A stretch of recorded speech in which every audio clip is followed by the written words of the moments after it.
Alors, à partir de la Coupe du Monde de 1990, tout le monde voit le Cameroun écraser tout sur son chemin, notamment lors de la CAN qui va suivre au Sénégal, ce qui aurait dû être fait, mais malheureusement, on sort en demi-finale contre la Côte d'Ivoire. Je peux le dire ici, même si les Lions ne veulent pas dire la vérité, demande à Jules Denis Onana ce qu'ils avaient fait la veille de la demi-finale. Tous étaient en boîte, excepté peut-être un ou deux joueurs. Ça, je le sais car Joël Thi, l'Ivoirien, est venu sur mon plateau récemment, le dire haut et fort. Tous les gars étaient en boîte. Voilà pourquoi les Lions ne gagnent pas la CAN. Alors, ils sont éliminés. Et Jackie, si tu veux nier cela, non, c'est toi qui as dit, c'est pas moi. Je ne suis pas joueur de cette équipe. Donc, je ne suis pas là, je ne vais rien nier, je ne suis pas là non plus pour les défendre, ils sont assez grands. Mais je suis là pour apporter ma part des vérités, parce que... Ça fait partie du scandale, Claude Canard. Oui, non, je vais en arriver. C'est toi qui as dit que je vais en arriver, Jackie. Oui. J'en ai très longuement parlé avec un aîné que je respecte beaucoup, Eugène Keke, qui a été l'un des tout premiers Lions à accepter de faire un témoignage pour mon livre. C'était le tout premier. Il m'a reçu. On a parlé de foot pendant une demi-journée. On en a parlé. Donc, ce qui se passe en 92, c'est pas qu'une affaire de football. Il y a aussi... Non. Il y a aussi le climat socio-politique de l'époque. Ah. Si on ne prend pas les choses dans le contexte, on ne va pas bien comprendre. Donc, le Cameroun va à cette CAN divisée. Il y a des gens qui sont supporters des Lions et qui, à toutes les occasions, vont soutenir les Lions et vouloir que les Lions gagnent. Il y a une frange de la population qui dit, à chaque fois qu'il y a une grande victoire, le politique profite de l'occasion pour passer sous silence les choses que nous on estime importantes. Par conséquent, pour cette occasion, ce serait peut-être mieux que les Lions ne gagnent pas pour que enfin on se retrouve qu'on s'assied et qu'on parle d'autre chose. Et les joueurs pensent aussi ainsi? Non, je ne peux pas le dire comme ça. Toi, tu les as vus, moi, pas encore. Hein? Voilà, je ne peux pas le dire comme ça. Mais je vais expliquer et chacun comprendra comme il pourra. Donc, les Lions arrivent à cette CAN. Certains sont un peu dans la désinvolture. Les supporters aussi. Donc, on gagne le premier match contre le Maroc. Et ce qu'il faut dire, c'est que cette année-là, on est en train de passer de 8 équipes à 12. À 12, en effet. Dans la poule du Cameroun, il y a 3 équipes. Le Cameroun, le Maroc et le Zaïre. Voilà. Donc le Cameroun bat le Maroc 1-0 au premier match. Et puis, fait un nul. Est presque qualifié pour le prochain tour. Il fait un nul contre le Zaïre. Et c'était fini. Et on retrouve après le Sénégal en quart de finale. Il fallait leur régler leur compte. Ils avaient été insolents 2 ans avant. 2 ans avant, à Annaba, en Algérie. Annaba, en Algérie, 2-0, voilà. Double Moussa Ndao. Exactement. Voilà. Il fallait... Donc, le match contre le Sénégal est une autre affaire. Et il faut dire qu'en ce moment-là, Claude Leroy, qui était entraîneur du Sénégal. Et il dit connaître l'équipe du Cameroun. Et mieux que sa poche. Ce jour-là, Philippe Redon change tout. Exactement. Tout. Même Tato ne joue pas ce match-là, c'est bizarre. Oui. Ils sont déconnectés. D'ailleurs, dans mon livre, j'appelle ce match l'équation à 3 inconnus. Ouais. Parce que Claude Leroy, qui est parti du Cameroun 2 ans plus tôt, ne le disait pas seulement, mais il connaissait vraiment l'équipe du Cameroun. Il connaissait vraiment les gars, oui, bien sûr. Voilà. Il avait dit au Sénégal, si vous voulez battre le Cameroun, ciblez André Canabique. Faites ça. Énervez-le. Voilà.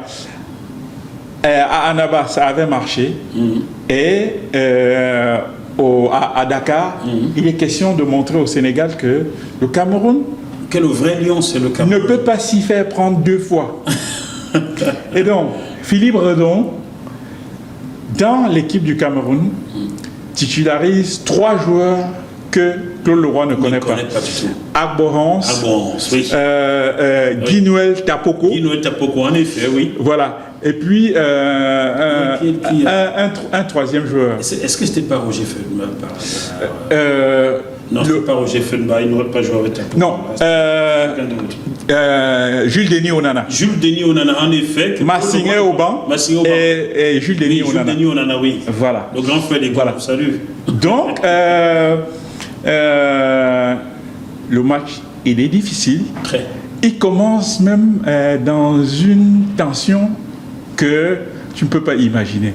Parce que juste à la sortie des vestiaires, quand les joueurs montent sur l'aire de jeu, il se dit, on les informe qu'on aurait kidnappé la femme de Philippe Redon, qui était l'entraîneur du Cameroun à l'époque. Est-ce que c'était vrai ou c'était juste une intox pour les dire? C'est pour ça que j'utilise le conditionnel, on l'aurait. C'est ce qui a été dit. Est-ce qu'au fond c'était vrai? Je ne sais pas. Toujours est-il que quand tu revois les images de ce match, à un moment donné, les joueurs qui étaient en train de sortir rentrent tous en courant. Oui, aussi, oui. Et puis, il y a une bagarre générale. Oui. Dans les premiers rôles, André Canabi, of course. Juseni Pagal. Ah oui, il a le sang. Voilà. Les Andem William. Oui, Andem William, oui. Voilà. Donc, la tension avait commencé déjà avant le match.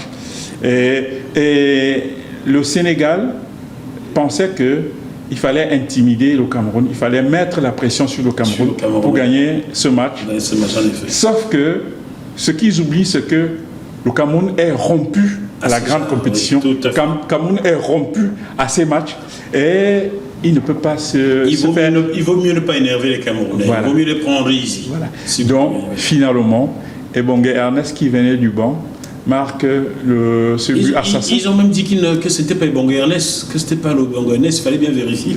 Bon, voilà. Donc, marque ce but assassin, qui plonge au Sénégal. Dans un deuil national. Ouais. Et Claude Leroy, il fera ses adieux au Sénégal le lendemain. Et il rentrera en France. Donc, c'est un peu ça. Et surtout, il n'a jamais plus rien gagné. Oui, oui, bon. On a tellement parlé d'autre chose que j'ai failli oublier la question initiale. Oui, la question initiale. Voilà. Donc, après le Sénégal, le match contre le Sénégal, c'était le seul match que tout le monde voulait gagner. Oui. Après le Sénégal, contre la Côte d'Ivoire, personne n'est intéressé. Ni les joueurs, ni les supporters, ni les dirigeants. Pourtant, l'équipe ivoirienne en face a très peur. Elle tremble. Joël Thierry l'a dit. Oui. Mais bien sûr. Ils avaient peur du Cameroun. Non, il y avait de quoi avoir peur. Si le Cameroun avait souhaité un tant soit peu gagner ce match, il aurait gagné. Même le tournoi. Oui, puisque quand tu vois la Côte d'Ivoire qui bat le Cameroun en demi-finale, comme ça s'est passé, et qui va gagner en finale contre le Ghana au pénalty, en allant jusqu'à 12 pénalty. Bref, j'en ai parlé donc avec Eugène Ekeke. Oui. La question était de savoir est-ce que les gars sont sortis la veille. Tu ne peux pas me balader. Hein. Non, je suis sérieux, Sois sérieux. Jackie. Je ne contourne pas les questions. Donc, Eugène Ekeke, qui faisait partie des cadres de cette équipe, il m'a dit que si le Cameroun, dans ces conditions-là, avait gagné la CAN, ça aurait été un mauvais signal. Parce que ça reviendra à dire qu'on peut faire n'importe quoi et gagner une grande compétition. Et quand on dit n'importe quoi, chacun met ce qu'il entend par n'importe quoi. Ça ne viendra pas de ma bouche. C'est Joël Thierry. L'équipe de Côte d'Ivoire partageait le même hôtel que les Lions. Joël Thierry, qui a gagné ce tournoi-là face aux Lions, me dit clairement qu'au petit matin, quand ils sortent de leur chambre, ils voient les joueurs camerounais qui revenaient. Ils revenaient d'où? Mais voilà, ils n'avaient pas dormi. C'était même plus le taxi pour aller jusqu'à Gorée, je ne sais pas quoi. Voilà. Oui. Tu as peur d'un peu être le... Non. Ça, tu as mis. Non. La vérité, c'est fini. Jackie, j'ai tout dit. Les joueurs, à la veille de certains matchs, n'avaient pas dormi du tout. Du tout. Oui. C'est la réalité. Je n'ai pas besoin de le dire et de le redire. C'est la réalité. Les épouses d'aujourd'hui, ne vous fâchez pas. Hein. C'était depuis... Mais Jackie, je ne tiens pas là. Donc. Je dois dire aussi en passant que faut pas juste incriminer les joueurs. Les joueurs avaient une part des responsabilités, mais elle est mineure par rapport au comportement de nos dirigeants. Parce qu'à cette même époque,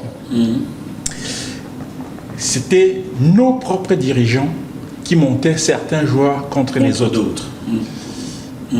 Voilà. C'est vrai.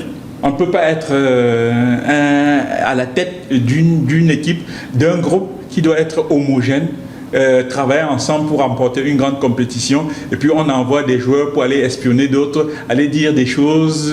Ce climat, il partait d'en haut. C'est pour ça que même si je mets les joueurs face à leurs responsabilités, à chaque occasion, je voudrais toujours que dans les responsabilités, que chacun assume sa part. Tu sais pourquoi il a cogné les têtes des dirigeants? Non. C'était pour pouvoir bien piquer leur prime à côté. Ouais. Il fallait cogner les têtes pendant qu'ils s'embrouillent, là, ils piquent les primes. C'est une réalité. Ouais. S'il y a un seul dirigeant qui n'est pas d'accord avec moi, qui dépose une plainte, j'irai expliquer devant le juge comment il se pose bien. Bien, maintenant vient 1994. Le Cameroun n'est pas qualifié pour la CAN en Tunisie, mais est malheureusement qualifié pour la Coupe du Monde. Pourquoi malheureusement? Malheureusement, car c'est l'un des plus gros scandales qu'on a vu au sein du football camerounais. Tu sais de quoi je parle, n'est-ce pas? Exactement. Toi-même, tu sais, n'est-ce pas? Que si on veut parler de la Coupe du Monde, n'est-ce pas? Tu peux me parler du coup de cœur, n'est-ce pas? Oui.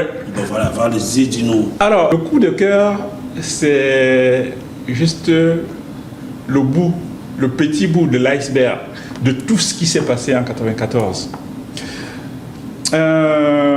Quand l'équipe se qualifie pour la Coupe du Monde, l'entraîneur principal, c'est Seke Léonard. Seke Léonard, oui. Voilà. Je revois ce match du contre du 13 octobre le Zimbabwe. 1993, à Yaoundé, où Mambiing marque 2 buts, 3 buts à 1.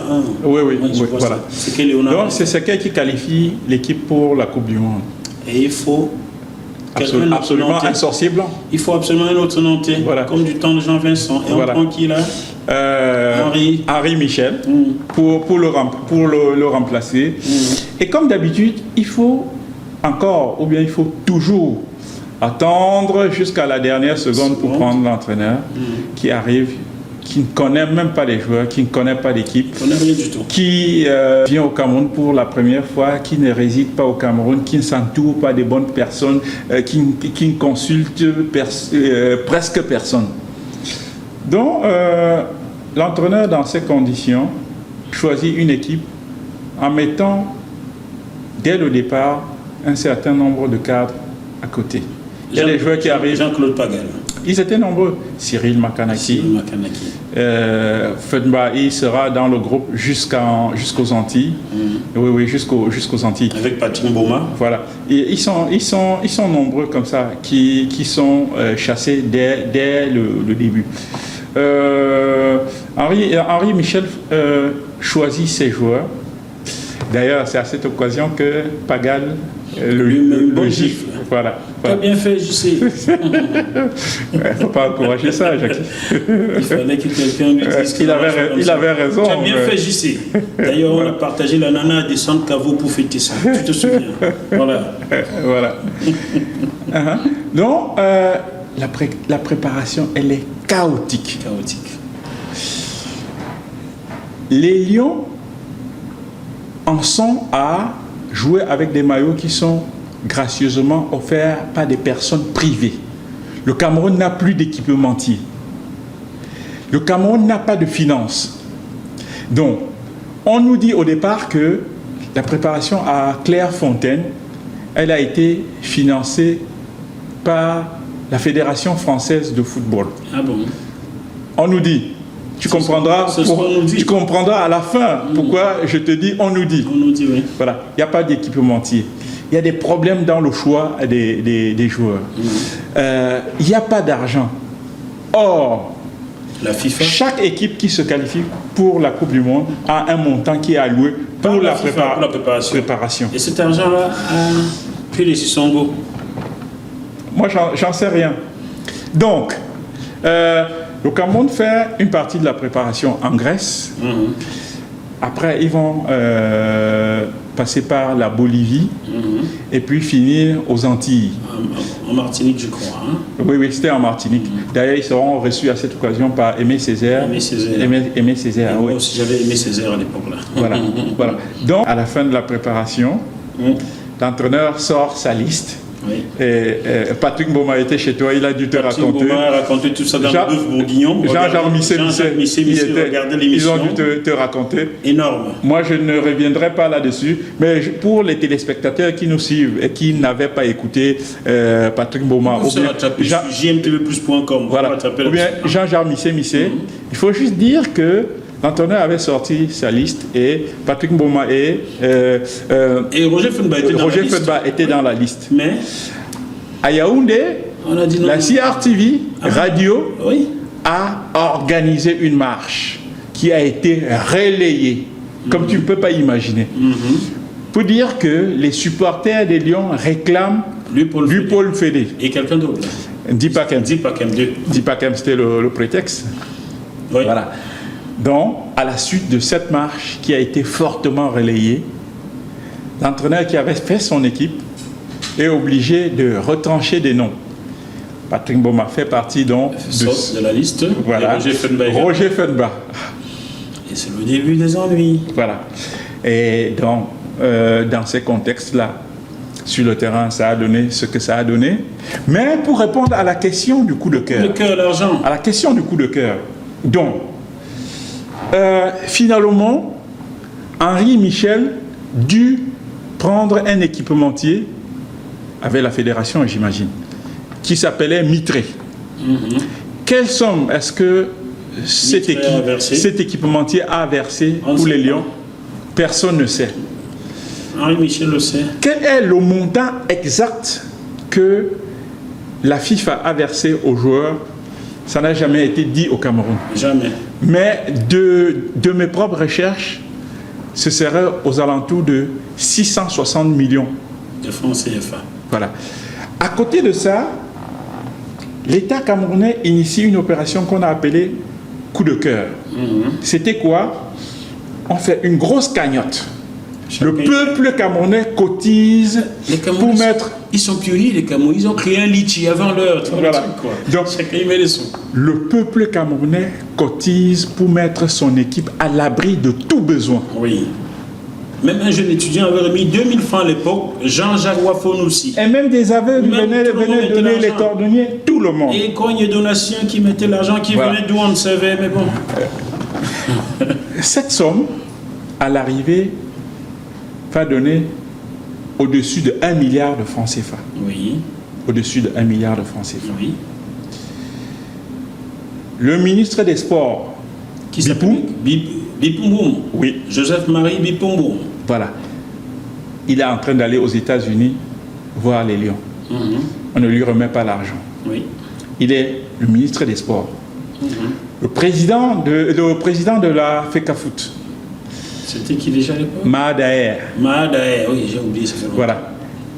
Il est aux États-Unis auprès des Lions. On ne lui remet pas l'argent.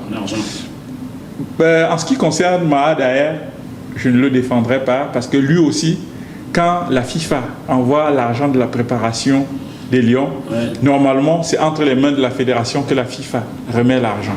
On ne sait pas où il a mis l'argent Mahadaer. Voilà.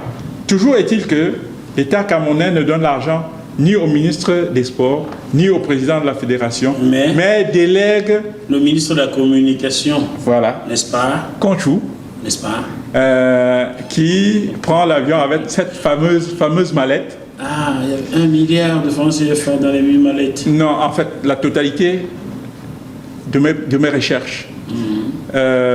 Ou bien de ce qui a été annoncé, parce que quand j'ai dit mes recherches, c'est comme si je faisais une confiance aveugle aux chiffres qu'on a sortis. L'État du Cameroun a communiqué avoir convoyé à peu près 620 millions dans la fameuse valise, la fameuse mallette. Et donc, Conchou est chargé de convoyer cet argent en liquide. En liquide, comme s'il n'y avait pas de banque. Non, en liquide. Voilà. Un État qui convoie des fonds en liquide. Aux États-Unis. Ça, c'est aux États-Unis en plus. Aux dernières nouvelles, il part du Cameroun, passe par Paris. Pour aller aux États-Unis. Et lui, il arrive aux États-Unis et rentre au Cameroun. Et quand il rend des comptes, la valise, elle est encore dans l'avion entre Paris et New York. Oui. D'où la question de mon grand confrère Jean-Marie Watonsi, Oui. qui lui demande, mais monsieur le ministre, vous voulez dire qu'une telle somme d'argent voyage déjà dans une mallette et en plus est toujours en train de voyager entre Paris et New York, vous êtes déjà rentré, et il lui répond, monsieur Watonsi, voilà. n'est-ce pas, vous savez, n'est-ce pas, Oui. ce n'est pas parce que vous êtes là, vous êtes comme un fils pour moi, on peut venir chez moi, n'est-ce pas, me poser cette question-là. Vous savez bien qu'il suffit d'un coup de tête. Ouais. Tu te souviens? Exactement. C'était terrible. Donc, comme je disais, il est parti avec la mallette. Il est allé aux États-Unis, il est rentré au Cameroun. La mallette n'est pas arrivée aux États-Unis. 25 ans après, elle est plus en train de voyager. On n'a jamais su si la mallette était arrivée. Non, c'est le plus long voyage du monde. Voilà. Donc, que ce soit ce milliard du coup de cœur, les allocations envoyées par la FIFA pour la préparation, le contrat avec l'équipementier Mitré, ou bien les fonds qui viennent des matchs amicaux qui sont organisés. Personne n'a jamais rendu un compte de tout ce qui avait été mobilisé comme argent à cette époque. Et personne n'a jamais été inquiété par la justice. Voilà. Toujours est-il que, je peux l'affirmer ici, il y a encore des lions indomptables, ils sont nombreux, Canabique, oui. Mbouémile, Libi Thomas, Bel Joseph Antoine. Non, Bel, il faut l'écrire la liste, cette liste-là. Il a tout reçu? Je pense qu'il avait, oui, enfin, tu me dis si je me trompe. Hein. Ok. Je pense qu'il avait initié quelque chose à la FIFA. Bon. Et les Camerounais ne le savent pas. Bref. Donc, au jour d'aujourd'hui, il y a encore des lions qui réclament de l'argent. Oui, de cette époque-là. Depuis 90. 94. 90 000. Oui, bon, vrai, oui, il y a, oui. Depuis cette époque-là, il y a des joueurs qui réclament encore de l'argent de cette époque. Certains sont morts sans voir un saut. Jackie, quand on le dit, il faut encore bien expliquer parce que l'histoire te permet de savoir ce qui s'est passé dans le passé pour mieux comprendre ce qui se passe dans le présent. Aujourd'hui, oui. Donc, si par la suite, il y a des joueurs aujourd'hui qui sont radicalisés, qui ne veulent pas entendre parler de chèques ou de virements, c'est parce qu'ils sont au courant de tout ça. Ils sont au courant de tout ça. Voilà. Donc, toi qui voulais en savoir sur le coup de cœur, voilà. C'est la mallette la plus célèbre du monde, car depuis 25 ans, elle voyage. Voyez-vous, si vous la trouvez quelque part, amenez vers moi.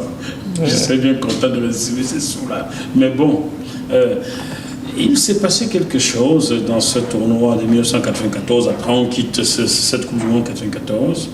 Je sais depuis peu qu'après le second match perdu contre le Brésil de Romário Bebeto 3-0, un ténor de l'équipe nationale avait abandonné l'équipe et s'en était allé. Est-ce que tu as des infos là-dessus, toi l'encyclopédiste? Non, je te dirais des bêtises. Il vaut mieux dire des bêtises que de les faire, on dirait. Non. Moi, je veux dire, si je n'ai pas une certitude sur un fait, voilà, je ne le dis pas. Je suis historien. Je raconte des faits. Nous allons continuer à creuser. Chers téléspectateurs, j'ai été mis au courant il y a un mois qu'après le second match de ce mondial 1994 aux États-Unis, un joueur ténor de l'équipe qui revendiquait fortement les primes pour tout le monde et qui aujourd'hui trouve que les enfants ne sont pas assez patriotes parce qu'ils refusent d'aller jouer sans prime, avait abandonné l'équipe nationale et s'était barré. Vérifiez, suivez mon regard. Et nous allons continuer à chercher jusqu'à avoir les preuves. J'ai appelé cette personne qui ne répond pas et qui ne me rappelle pas, pourtant on se parle souvent. Suivez mon regard. Bon. Tu veux revenir là-dessus, toi? Oui, pas pour répondre exactement à la question que tu as posée, mais pour raconter aussi un petit fait qui n'est pas très connu des Camerounais de cette époque. Après l'histoire de 90,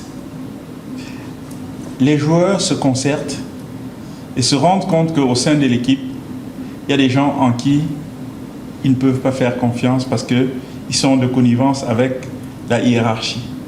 Ces gens, c'est qui? Donne-nous des noms. Alors, la suite de l'histoire te permet de comprendre. Non, mais il faut dire les noms, tu es historien. Je vais dire les noms. Tu relèves des faits. Bien sûr, bien sûr. Je donne des faits. Donne des noms maintenant. Je donne des faits.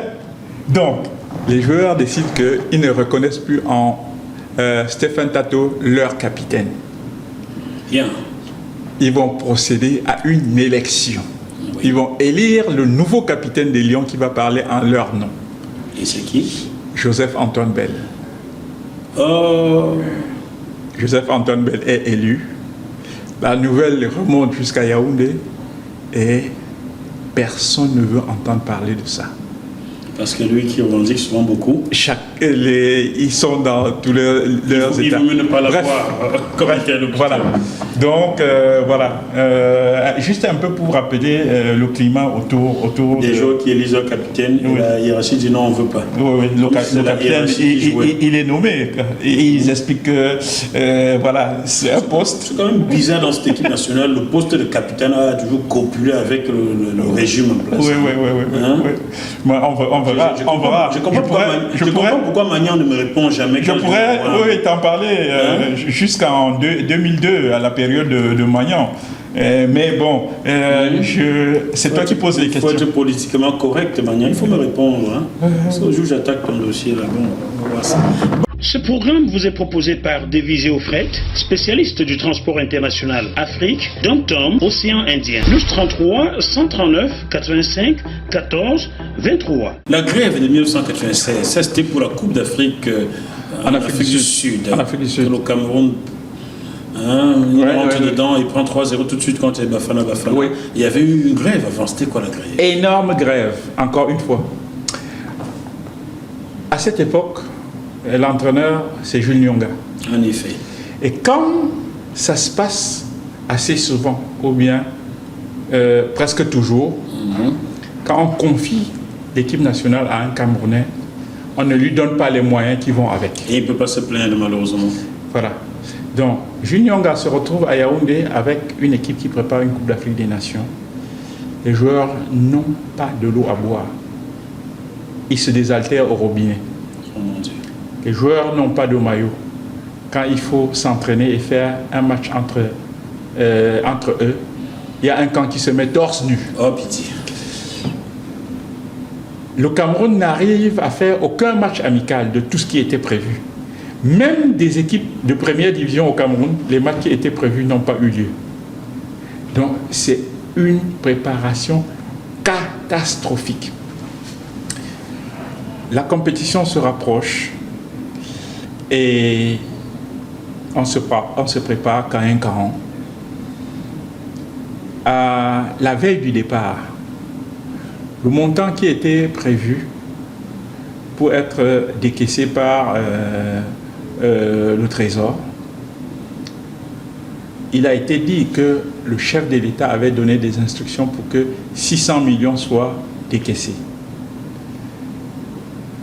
Le Trésor décaisse 150 millions. Les joueurs qui, depuis le début de la préparation, n'avaient rien. Quand on parle de l'eau à boire qui manquait, voilà, je te laisse imaginer que ce n'est pas les primes qu'on payait et qu'on ne payait rien. Alors les joueurs attendent d'être désintéressés. Il y en a qui se sont endettés. Voilà, ils vont se déplacer pour 2 semaines, 3 semaines. Il faut qu'ils laissent quelque chose à la famille et tout ça. Dans ces conditions-là, qu'est-ce que les dirigeants font? Ils sont en train de se préparer comme si de rien n'était. On a essayé de donner des petites sommes aux joueurs. Ils n'ont pas voulu prendre. Ce n'est pas un problème. On tient la situation. Le jour où ils sont censés partir, les fonctionnaires du ministère des Sports et les journalistes et tout le monde s'en va à Simalène. Très tôt, ils sont arrivés à 7 heures parce que le départ, il était prévu pour 10 heures. Donc, l'avion devait faire Douala, Yaoundé, Johannesburg, en passant par Douala. Donc, tout le monde est là tranquillement en train de faire les formalités et on se rend compte à un moment donné que les joueurs ne sont pas là. Ils sont où? Ils sont au Makombe. Personne ne veut bouger. Ah, il tout dit. Oui, ils sont au Makombe. Personne ne veut bouger. Qu'est-ce qu'il faut faire? Tout le monde replie au Makombe. Il est question d'aller supplier les joueurs pour qu'on parte. Donc, finalement, la situation va durer toute la journée. L'avion qui était parti à Douala à 10 h, qui était censé être déjà parti à Johannesburg, est mobilisé, n'a pas bougé depuis le matin. C'était un avion Camer, je suis sûr. Camer. Oui, ça peut pas être un... Et donc, les clients réguliers de la Camer qui voyageaient aussi dans le vol, ils sont pris en otage toute la journée. Donc, ils attendent. Finalement, quand la situation elle est débloquée, parce qu'à cette époque, les joueurs de cette époque n'étaient pas aussi rigides que ceux d'aujourd'hui. Donc, ils ont dû accepter une petite partie. L'avion est revenu vers 18 h. Et c'est au-delà de toute compréhension. On peut voir des choses comme ça qu'au Cameroun. Donc quand la délégation camerounaise doit embarquer, le représentant du ministre des Sports, il doit venir pointer parce que la délégation, elle est tellement pléthorique qu'il n'y a pas assez de place. Donc on sollicite le chef de chaque corps de venir désigner les siens qui doivent monter. Donc le représentant du ministre des Sports, il vient pointer les siens. Voilà, lui il monte, lui il monte, lui il monte, lui il monte. Jean Lambernan, qui s'occupe des journalistes, il vient pointer, lui il peut monter, lui il peut monter, lui il peut monter, lui il peut monter. L'entraîneur vient pointer, lui il peut monter, lui il peut monter, lui il peut monter. Donc à la fin, il y a encore plein de monde qui se retrouve à l'aéroport et qui ne peut pas monter dans l'avion. Donc, les joueurs partent finalement de Yaoundé vers 22 h. Ils arrivent en Afrique du Sud au petit matin. Quand ils arrivent, le temps d'aller à l'hôtel, faire des formalités, déposer des bagages et tout ça, faire ça. Donc, ils font ça, ils finissent autour de midi. Ils partent dormir un tout petit peu. Quand ils se réveillent vers 19 h, parce qu'ils ne s'étaient pas entraînés depuis une semaine. Depuis une semaine. Voilà. Il est question quand même d'aller se dégourdir un tout petit peu les jambes.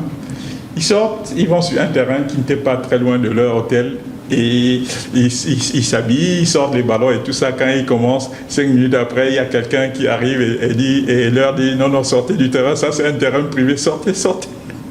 Donc, ils sont obligés de plier. On n'a pas réservé un... Non, puisque toutes les réservations qui ont été faites par la CAF, tout est allé en l'air. Ça faisait une semaine qu'on attendait le Cameroun n'était pas arrivé. Autre attitude purement camerounaise. À cette Coupe d'Afrique des Nations, la CAF avait prévu, avec son équipementier qui alimentait en ballon, de faire des matchs avec des ballons à une circonférence un peu plus petite. Donc on avait donné des ballons pour 11 ballons à chaque équipe pour s'exercer avant la compétition. Les dirigeants camerounais à qui on a remis 11 ballons, ils sont arrivés auprès de l'entraîneur et des joueurs avec 3 ballons. 3 ballons. Donc des dirigeants camerounais anciennement ont volé les ballons de l'équipe nationale. Des ballons, jusqu'au ballon. Des ballons volés par les dirigeants d'une équipe nationale. Voilà. Donc, je crois avoir tout entendu. Les joueurs qui ne se sont pas entraînés depuis une semaine, donc ils ne vont fouler la pelouse pour la première fois qu'à l'heure du match. Le match d'ouverture. Quand le pays organisateur gonfle un bloc devant Nelson Mandela. Dans ces conditions-là, je me fais le devoir de le rappeler, de le dire et de l'expliquer. Parce qu'on a tendance à dire les entraîneurs camerounais, ils sont montés, ils sont descendus. Est-ce que vous imaginez que dans ces conditions-là, on peut aller battre l'Afrique du Sud qui se prépare depuis 2 ans? C'est-à-dire qu'ils sortaient de l'apartheid, ils faisaient des matchs amicaux depuis 2 ans. On peut aller battre cette équipe, aller remporter la CAN? Tu sais quoi, Claude Kana? Non. Le second match contre l'Égypte, gagné 2-1, c'est un miracle. C'était un miracle. Alphonse Tchami, je ne sais pas comment tu as fait marquer les buts. Ni ce qu'il a mangé ce jour-là. Parce qu'il a fait gagner l'équipe à lui tout seul. Je peux te dire que c'est le match le plus abouti d'Alphonse Tchami j'ai gagné l'équipe. Oui. Il a porté l'équipe seul. Comment il a fait, je ne sais pas. Le troisième match... Avant qu'on ne passe, Jackie. Oui. Patrick Mboma refuse d'aller à cette compétition. Non, il ne refuse pas. Ils sont entendus à rigoler sans que personne n'y va. Attends, je vais te raconter. Raconte-moi ça. Je vais te raconter. Ouais. En fait, pendant que la délégation camerounaise est coincée au Cameroun parce qu'il n'y a pas de l'argent pour voyager, Jacques Songo et Patrick Mboma, les deux jouaient à Metz à cette époque-là. Les trois jouent à Metz. Et oui, sont aussi. Donc, eux, ils sont partis directement en Afrique du Sud. Ils sont arrivés en Afrique du Sud, ils ont attendu 3 jours. Rien. La délégation camerounaise n'arrivait pas. Les nouvelles qui venaient du Cameroun n'étaient pas bonnes. Et c'est dans ces conditions-là qu'ils décident de rentrer. Et de ne pas aller à cette canne. Oui. Mais Rigobert va dans leur dos. Aller à cette canne, même sans signaler. Ils s'entendent à 3, mais là, on fait le filou comme d'hab, quoi. Maïan, quand tu as me fait, je vais t'attraper. J'espère que tout cela est expliqué dans ce livre, Claude. Oui. Dis donc, les Camerounais le savaient que ce livre expliquait tout ça? S'ils ne le savaient pas, qu'ils le sachent. Et voilà. Les amis, c'est notre histoire. La fabuleuse histoire des Lions indomptables, de Samuel Mbappé l'épée à Samuel Eto'o. On pourrait même dire à Benjamin Moukandjo, on ne sait pas pourquoi il n'a pas été en équipe nationale cette année, mais. Le numéro 9 et 8, là, c'est quelque chose. Voilà, vous allez le retrouver sur Amazon. Là. Il suffit de Claude Cana, voilà, ou aux éditions Théam, T-E-H-A-M,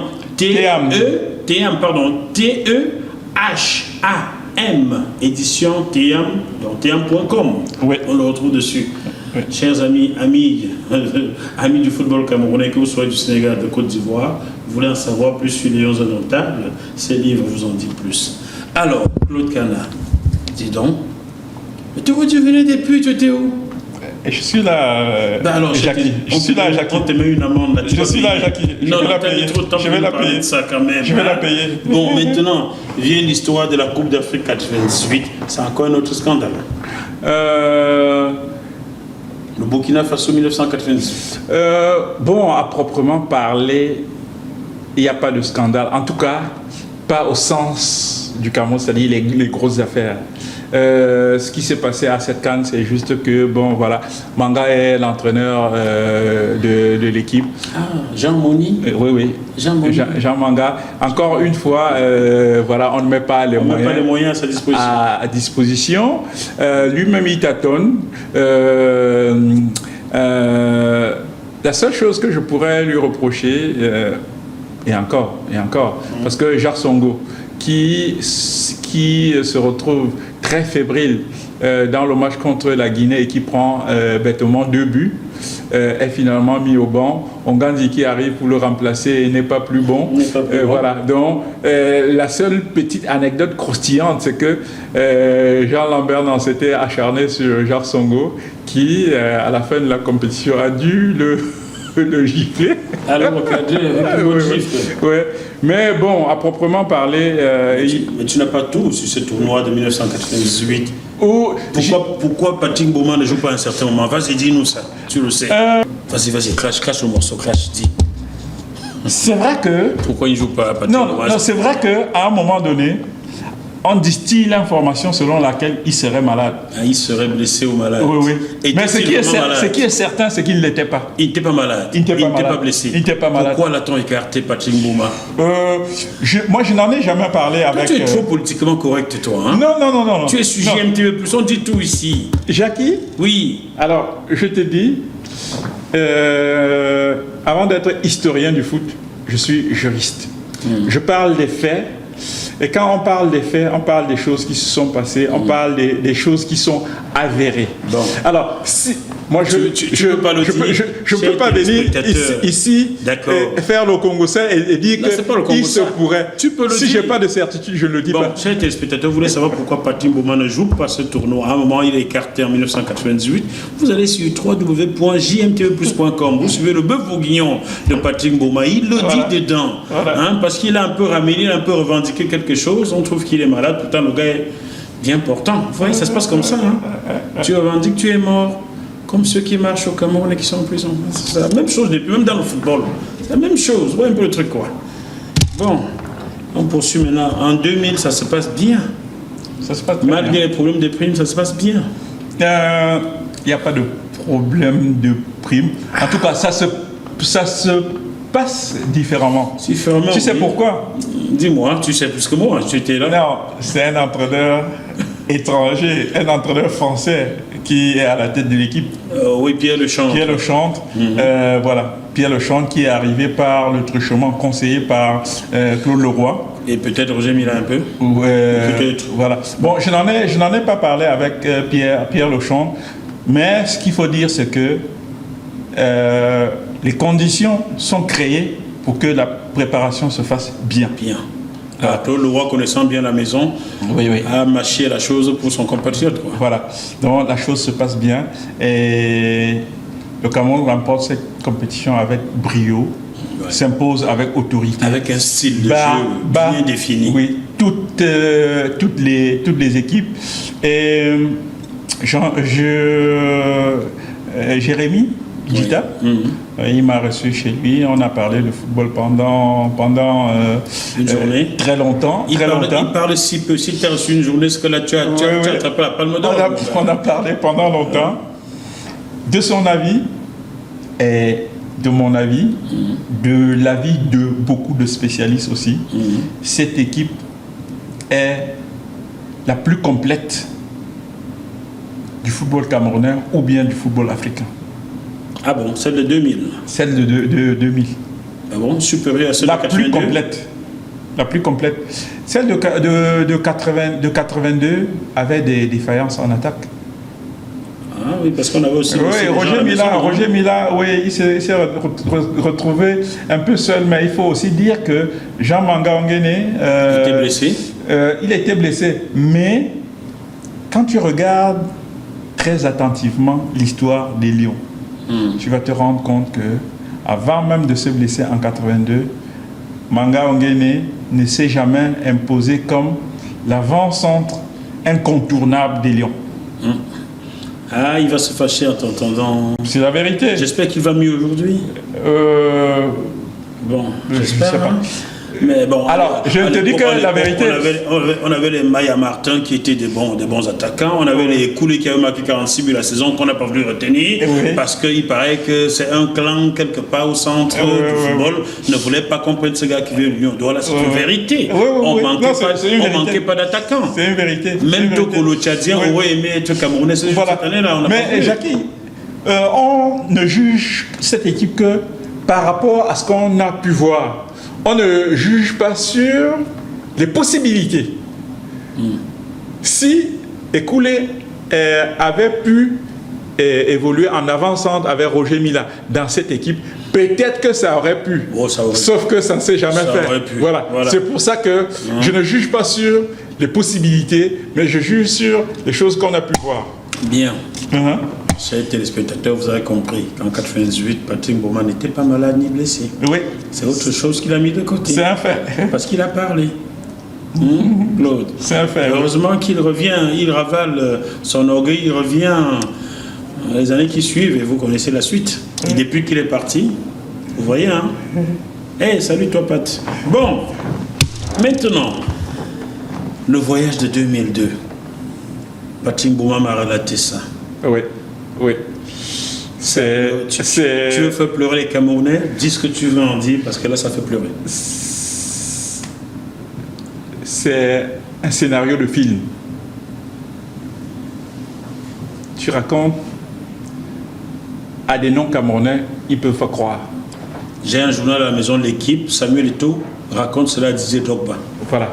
Et c'est incroyable. Alors, je vais raconter toute l'histoire du voyage, mais je ne veux me focaliser que là-dessus. Je ne parle pas de l'avant. Vas-y, droit au but, car bientôt on va toucher à la fin de cette émission, mais sachant que tu reviendras pour un truc sujet un petit peu plus. Je reviendrai, on va te lâcher. Oui. Voilà. Le Cameroun, champion d'Afrique, double champion d'Afrique. Voilà. Et 2 fois consécutivement champion olympique. est en train de se préparer. Les journaux du monde entier mettent le Cameroun, une équipe africaine, pour la première fois comme un prétendant au titre. Minimum demi-finale. Prétendant au titre. Donc le Cameroun est en train de se préparer en France. Les primes avaient déjà été discutées avant. Le Cameroun est censé partir au Japon un samedi. Ça devait être à peu près le 18 mai. Les dirigeants, la fédération et le ministre de l'époque, c'est Bidounkwa. Encore lui. Le président de la fédération, Iya Mohamed. Donc, il retrouve les joueurs à l'hôtel. Il est question de les désintéresser et puis qu'on parte au Japon. Ils arrivent avec des chèques de 20 millions au nom de chacun. Les joueurs expliquent que la somme convenue, elle était de 30 millions. Ça, c'est le premier grief. La deuxième chose, c'est qu'ils veulent du cash. C'était convenu qu'il faille du cash. Voilà, ils ne veulent plus de chèques, ni de transfert. On est samedi. Donc, qu'est-ce qu'il faut faire? Tout le monde se démène. On amène le ministre, l'ambassadeur du Cameroun à Paris. Il faut trouver une solution. L'ambassadeur du Cameroun il fait une rallonge de 10 millions au nom de chacun. Sauf que les joueurs ont dit qu'ils veulent du cash.